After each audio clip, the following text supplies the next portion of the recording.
Hello everyone and welcome to a game that was played yesterday in the Croatian Chess League between myself and second category player Marjan Rodić. He did not play chess for some 10 years and now he decided to come back to chess, and I was his first opponent. So I actually knew this information before we started the game, as we had coffee before. So, you know, it's just how we do things here. And okay, I didn't prepare for the game all that much because I didn't want to like overdo one line and then I get a different line and I'm like, okay, now I just have to start thinking. So I just decided to start thinking right from the start from move one. So let's check it out. I'm going to show it from Black's perspective, and no, for those of you who are wondering, the screen is not cropped. I'm actually just showing the board for this video.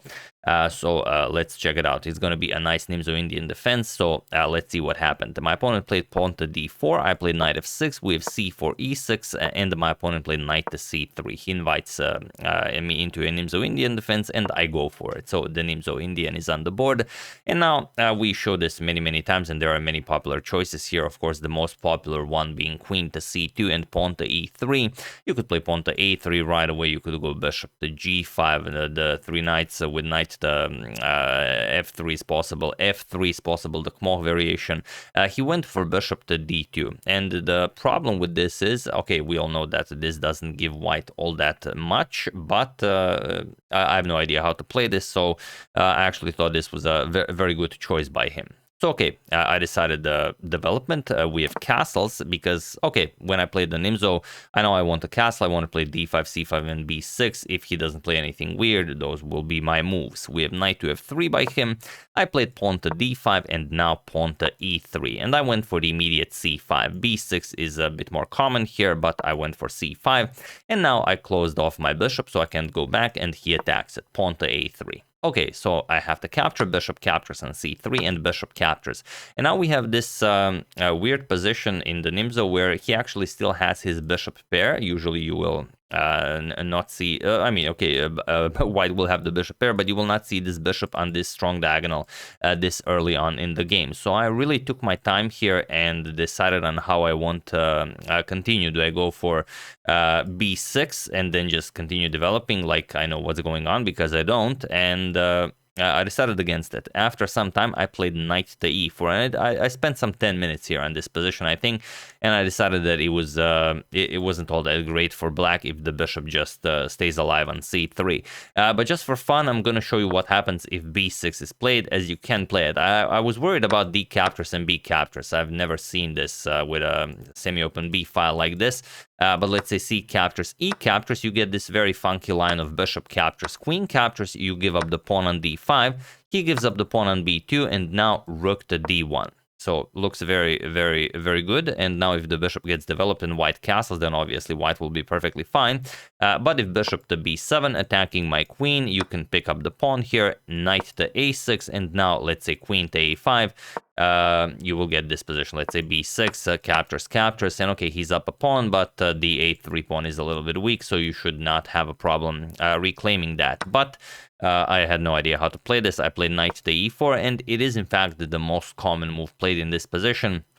Last time it was played in a top tier game on the even on the absolute highest level. Anand played it against Levon Aronian in the London Chess Classic 2015. Their game ended in a draw, and usually you just want to defend the bishop. There's no good square for the bishop to move, so you're going to play rook to c1 or queen to c2. My opponent, on the other hand, played d captures on c5, and it is now, as of move 9, that we have a completely new game. And I thought about this move. I thought he might play it, but I didn't really care all that much. I just tripled his pawns, knight captures, b captures, and I played queen to a5. Now just, you know, getting ready to reclaim my material and hopefully get a nice position out of it. He played queen to c2, and I thought about recapturing right away, but or maybe some knight to a6 followed by knight captures on c5, but I went for bishop to d7 first, as I thought, okay, his queen is on c2, I might as well get a nice square for my bishop with tempo. He played c captures on d5, and I played bishop to a4. Okay, I attack his queen, nothing spectacular.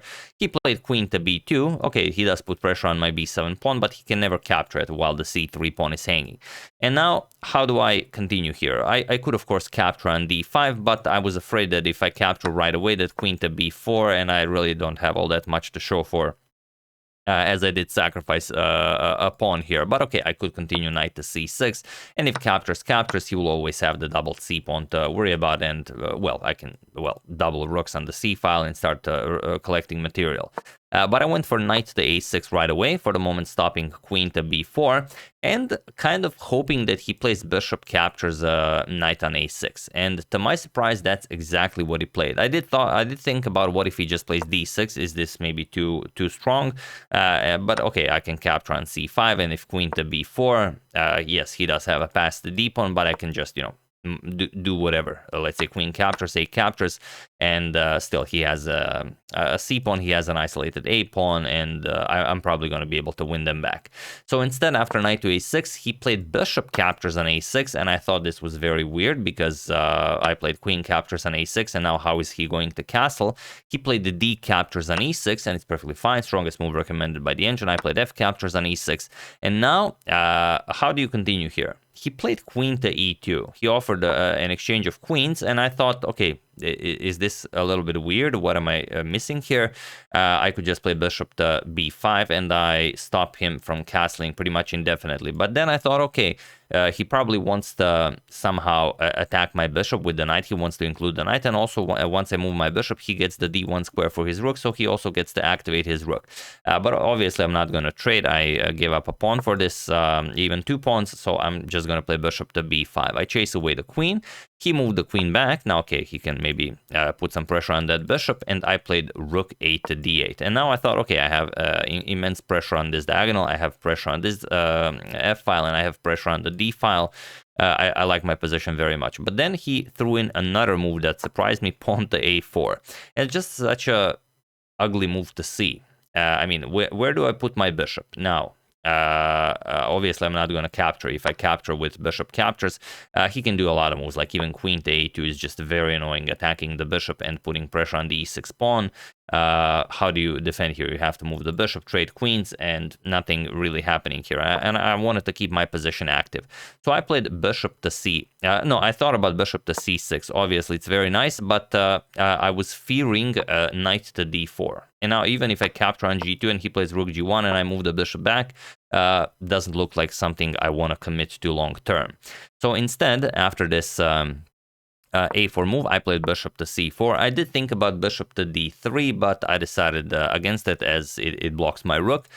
So he played knight to d2, attacking my bishop, and I played rook to f5. I decided that if I play bishop to d3 now, then pawn to f3 is very strong. He's just going to play a king to f2, e4, get his rook into the game, and he solved all of his problems. So I didn't find another way of doing this. I thought about rook d5, because rook d5, okay, it allows me to double up on the f file while still allowing me to double up on the d file, but I decided for this move instead. I have no idea why. It's pretty much the same move, as I can still double up on the f file and on the d file. I just preferred this one for some reason. I actually have no idea why. And he decided for knight captures on c4. Now, the problem is, if he plays pawn to f3 now, I thought that now this rook lift would allow me rook f to d5, going for his knight, and that this wasn't all that great for him. And indeed, with best play, it's probably going to be a draw, because after knight to e4, I have no way of actually stopping king f2. I have to play bishop to d3 to attack the knight. He's going to play knight f2 to attack my bishop. I'm going to move back. He's going to move here. I'm going to move back, and he's going to move here. Looks like some sort of a weird repetition that I'm pretty sure neither of us was interested in. So he played knight captures on c4. I played queen captures, and now he played queen to c2. Queen to c2 I thought was a weird move. Okay, it does stop pawn to e5, as I really do want to play pawn to e5, pawn to e4, but I thought maybe there are more important moves that you could play here. So he played rook f, I played rook f to d5. Of course, I double up here, and I'm very happy. I'm still controlling this diagonal. I'm preventing rook to d1. I'm preparing some rook to d3 moves. I can never play rook to d3 actually, because once I play it, he can just castle. I cut off my queen from controlling this diagonal, and okay, I mean, I can capture these pawns. But I know I can always capture them, so I'm not really in a hurry to do that. And here, he should play something like rook to b1, or maybe it's hard to say, or maybe start a pawn to a5. But it's very hard to feel relaxed when your king is stuck in the center and you cannot move your rook. So he played pawn to h3. Again, I thought this was weird. Maybe pawn to h4, a little bit more precise, as you can get the rook into the game somehow. But he played pawn to h3, and this is a move I didn't like, because once he played pawn to h3, he can no longer go for the planned pawn to f3. The problem is now I played pawn to e5, and now if he tries pawn to f3, now I can just play queen h4 check, and this wins the game, as now his king is in a terrible situation, and if he blocks with the queen, of course, I can just win it. Rook d1 check, rook captures, rook gives check, and if the king moves, of course, just captures, and rook captures on h1. So instead, after pawn to e5, he played rook to f1. I think basically for the lack of a better move, he did not find a way on how to continue the game, and I played pawn to e5. Now just gaining more control here, and now I actually had no idea what he could play, and if you objectively check with the engine, there is nothing white can play here. He played rook to b1 now, trying to go after the pawn here, and I just finished the game nicely with a nice rook to d2. And now there's no more moves. Now I'm threatening checkmate. He does win my two rooks, captures, and captures, but now that was also kind of the point of me advancing the pawn, queen to d3 check, and he was in this position on move 26 that my opponent resigned the game, as there is nothing more to be done here. If you go here, I win this rook. If you go here, I win this rook, and that's all there is. So it was an okay game by me, but if we go all the way back to this position where, okay, he did capture my knight on a6, I sort of prevented castling, he played d captures, f captures. There was a move that he could play here in order not to run into so much trouble. So feel free to pause the video and try to find basically the only move that allows him to keep some advantage in form of material, while I give you a couple of seconds.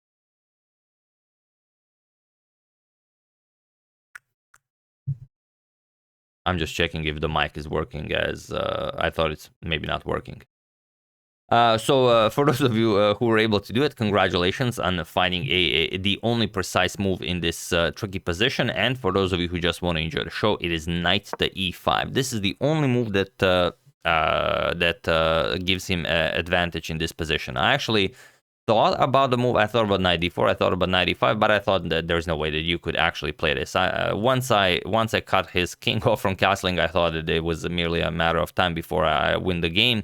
But knight to e5 would have posed a great trouble for me, because the idea behind knight to e5 is that he wants to play c4, cut off my queen, and then just castle. And there's really no good way to tackle this. If you play bishop to b5, okay, I now control the c4 square, you will play queen b4, and there's no way to stop c4. That's the idea. You play c4 and you castle. So the idea of bishop to b5 is not really that great. So what you could play rook 8 to c8. But the problem here, okay, you want to start collecting, again, is queen to b4. And now if you play queen to b5, there's really not much for me to hope for. Bishop captures, c4 will again allow his king to castle. I can play rook captures on c5, but now he's going to play f4. That's the point. And this is these are the absolute top engine moves for both white and black.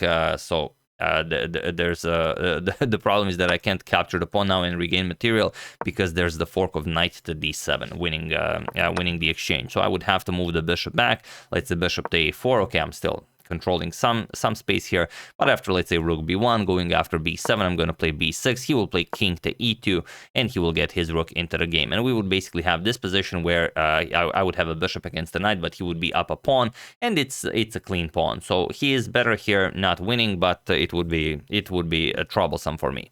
The problem is, after this f captures an e6 move, I did not, of course, see all of this, and I didn't think that knight to e5 was such a big problem. I thought, okay, I would probably be able to find something, but also the problem is, after bishop to b5 and queen to b4, there's no good square for the bishop. You cannot play a bishop here, you cannot play a bishop here. You can play bishop to e2, sure, it's a move, but it doesn't do anything. It really doesn't do anything. Like, even a move like rook to a2 is a huge problem. You go rook a2, you attack the bishop, and there's no good way to keep the bishop there.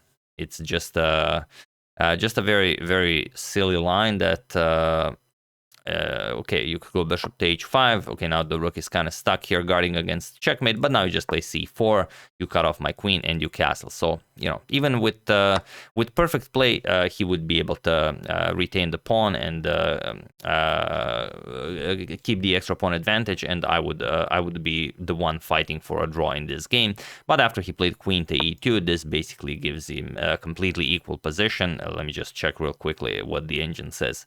Yeah, it's like a 0.00, 0.01. Yeah, he dropped his advantage there. But if he found knight to e5, it would be a pretty tough game for me. So yeah, I was a little bit lucky there, but like I said, the reason why I went for all of this is because I couldn't find a way for him to make some sort of an advantage from this position. So my reasoning was there was none, when in fact there was. So I mean, what are you gonna do? So yeah, that's the game. Hope you guys enjoyed it, and we've learned a little bit about something, how to play the bishop to d2 Nimzo. Those were all pretty much standard moves by both him and myself, so, you know, nothing weird happening there. Only here after d captures on c5 we went into new territory, but usually you just continue developing queen to c2, rook to c1, or bishop to e2, you castle, and no funny business is happening. But he accepted the challenge. He wanted to grab a pawn, grab the second pawn, and, you know, in the end I was able to turn this into my advantage. So yeah, once again, really hope you guys enjoyed it. I would like to thank Bon Sol and Baby Boo, GersnyChessFestival.org.gg, Amanda Oliver, the most beautiful girl in the world, Duncan Weinkohl, and Egbert-Jan Schierhorn for your contribution to my channel. Thank you a lot, I really appreciate it.